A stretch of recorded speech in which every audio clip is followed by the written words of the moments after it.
Hi అందరికీ. Welcome back to Telugu flavours.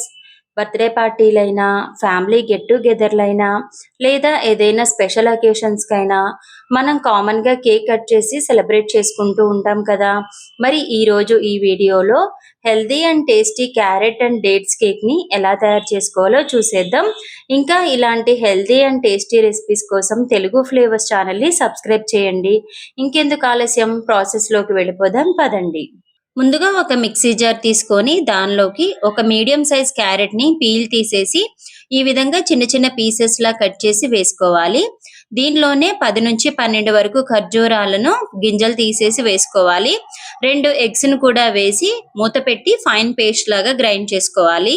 ఈ విధంగా ఫైన్ పేస్ట్ లాగా గ్రైండ్ చేసుకున్న తర్వాత దీన్ని ఒక బౌల్‌లోకి ట్రాన్స్‌ఫర్ చేసుకోండి. ఇప్పుడు దీనిలో హాఫ్ కప్ షుగర్ వేసుకోవాలి. అలానే 1/3 కప్ ఎటువంటి ఫ్లేవర్ లేని ఆయిల్‌ని వేసుకోవాలి. షుగర్ మొత్తం కరిగే వరకు మంచిగా మిక్స్ చేసుకోవాలి.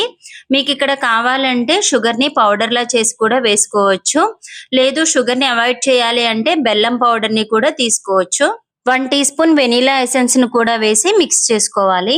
డ్రై ఇంగ్రీడియెంట్స్ అన్నీ యాడ్ చేసుకోవడం కోసం ఈ విధంగా ఒక స్ట్రైనర్ తీసుకొని దానిలోకి 1 కప్ గోధుమ పిండి వేసుకోవాలి. మీరు కావాలంటే మైదా కూడా యూజ్ చేసుకోవచ్చు. దీనిలోనే 1 teaspoon baking powder, half teaspoon baking soda కూడా వేసి జల్లించుకోవాలి.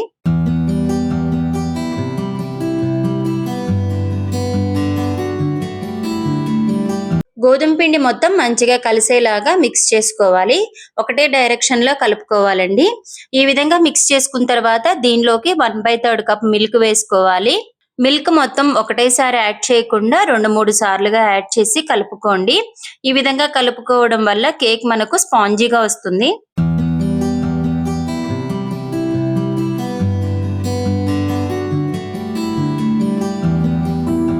బ్యాటర్ కన్సిస్టెన్సీ ఇక్కడ చూపిస్తున్నట్లుగా ఉండాలండి. ఇప్పుడు ఒక కేక్ టిన్ తీసుకొని దానికి ఆయిల్‌ని కానీ లేదా నెయ్యిని కానీ అప్లై చేసుకోవచ్చు. ఈ విధంగా మంచిగా అప్లై చేసిన తర్వాత మనం తయారు చేసుకున్నటువంటి బ్యాటర్‌ని ఇందులో వేసుకొని ఒకసారి ట్యాప్ చేయండి. గ్యాస్ ఆన్ చేసి కడాయి పెట్టుకోవాలండి. ఏదైనా మందంగా ఉన్నటువంటి కడాయిని తీసుకోండి. దీన్ని 5-10 నిమిషాల పాటు ముందుగానే ప్రీహీట్ చేసి పెట్టుకోవాలి. కడాయి హీట్ అయిన తర్వాత దీనిలోకి ఈ విధంగా ఏదైనా స్టాండ్ కానీ లేదా ఏదైనా స్టీల్ ప్లేట్‌ని కానీ పెట్టుకోవచ్చు. కేక్ టిన్‌ని కడాయి మధ్యలో వచ్చేలాగా చూసుకొని అడ్జస్ట్ చేసుకోవాలి. మంటని లో టు మీడియం ఫ్లేమ్‌లో పెట్టుకొని 30-40 మినిట్స్ బేక్ చేసుకుంటే మనకు కేక్ రెడీ అయిపోతుందండి. మధ్య మధ్యలో ఒకసారి చెక్ చేసుకుంటూ ఉండాలి. ఈ విధంగా మనం నైఫ్‌తో చెక్ చేసుకున్నట్లయితే ఎటువంటి బ్యాటర్ అంటకుండా ఉంటే మనకు కేక్ రెడీ అయిపోయినట్లే. ఇప్పుడు గ్యాస్ ఆఫ్ చేసి కేక్‌ని పూర్తిగా చల్లారనివ్వాలి. కేక్ పూర్తిగా చల్లారిన తర్వాత డీమోల్డ్ చేసుకుంటే కేక్ మనకు ప్రాపర్‌గా వస్తుందండి. ఇప్పుడు ఈ కేక్‌ని మీకు నచ్చిన విధంగా గార్నిష్ చేసుకోవచ్చు. నేనైతే ఇక్కడ బాదాంతో గార్నిష్ చేసుకుంటున్నాను. ఇంతే అండి హెల్తీ అండ్ టేస్టీ క్యారెట్ కేక్‌ని తయారు చేసుకోవడం. ఈ వీడియో మీకు నచ్చినట్లయితే మీ ఫ్రెండ్స్‌కి, ఫ్యామిలీకి షేర్ చేయండి. Thank you for watching my video. ఇంకొక మంచి రెసిపీతో మళ్ళీ కలుద్దాం.